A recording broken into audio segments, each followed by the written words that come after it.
11 ang sugatan sa pagsabog sa Pakistan. Binayo naman ng malabagyong ulan at hangin ang Phoenix sa Arizona sa Amerika. Yan at iba pa sa Frontline News Abroad ni Maricel Halili.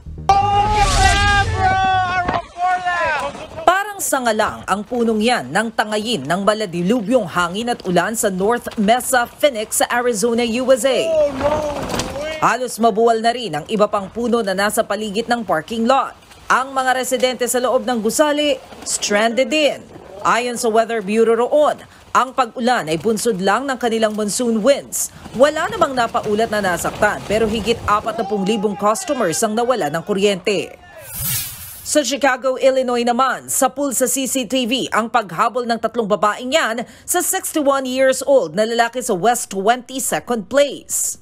Nang ma-corner siya ng grupo, pinaulanan siya ng suntok at tadyak. Nang hindi makapalag, kinuha na ang susi ng kanyang sasakyan sabay sibat. Pinigilan pa ng matanda na manakaw ang sasakyan pero tuluyang nakatakas ang mga suspect. Pinaghahanap pa rin hanggang ngayon ang mga babaeng kawatan. Nagtulong-tulong ang mga bystander para ipasok sa loob ng ambulansya ang babaeng ito. Ang pasyenteng yan, isa lang sa 11 sugatan sa pagsabog sa Mastung District sa Baluchistan, Pakistan.